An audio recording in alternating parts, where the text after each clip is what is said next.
సంవత్సరాలు అవుతున్నా ఈ రోజు ఆ పెద్ద మనిషి మంచి మనిషి వివేకానంద రెడ్డి గారు రాజశేఖర్ రెడ్డి గారు ముఖ్యమంత్రి రాజశేఖర్ రెడ్డి గారి సొంత తమ్ముడి విషయంలోనే న్యాయం జరగలేదంటే ఎందుకు జరగలేదు?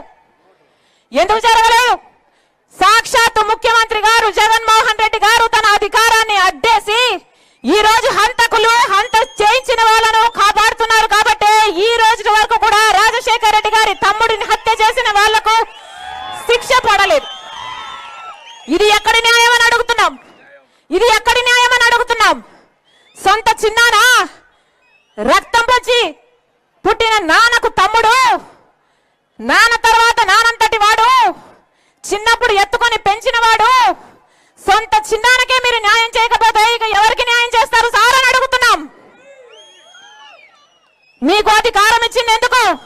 ప్రజలకు మేలు చేయాలని, ప్రత్యేక హోదా తీసుకొస్తారని, ఇరిగేషన్ ప్రాజెక్టులు పూర్తి చేస్తారని, రాజధాని కడతారని, కడప స్టీల్ ఫ్యాక్టరీ తెస్తారని ప్రజలు మిమ్మల్ని నమ్మి అధికారం ఇస్తే ఆఖరికి అధికారాన్ని దేనికి వాడుకుంటున్నారు?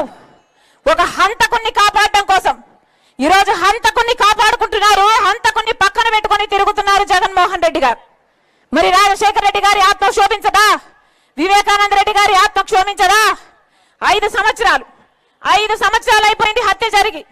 ఈ రోజు వరకు ఒక్క రోజు కూడా జైల్లో గడపలేదు అవినాష్ రెడ్డి. తలెత్తుకొని యథేచ్ఛగా బయట తిరుగుతున్నాడు. కారణం ముఖ్యమంత్రి అయిన జగన్మోహన్ రెడ్డి గారే అధికారాన్ని అడ్డేసి కాపాడుతున్నాడు కాబట్టి. 5 సంవత్సరాలు అధికారంలో ఉండి శిక్ష పడకుండా కాపాడటం ఒక ఎత్తైతే ఈరోజు మళ్ళీ అదే హంతకులకి, హత్య చేపించిన వాళ్ళకి మళ్ళీ ఎంపీ టికెట్ ఇవ్వడము ఇంకొక ఎత్తు. ఈ ఘోరాన్ని తట్టుకోలేకే, ఈ అన్యాయాన్ని తట్టుకోలేకే రాజశేఖర రెడ్డి బిడ్డ ఈ రోజు ఎంపీగా పోటీ చేస్తుంది. ఇది తప్ప అన్నా? ఒకవైపు అవినాష్ రెడ్డి ఉన్నాడు, ఇంకోవైపు రాజశేఖర రెడ్డి బిడ్డ ఉంది. మీకు ఎంపీగా ఎవరు కావాలో మీరే తేల్చుకోండి.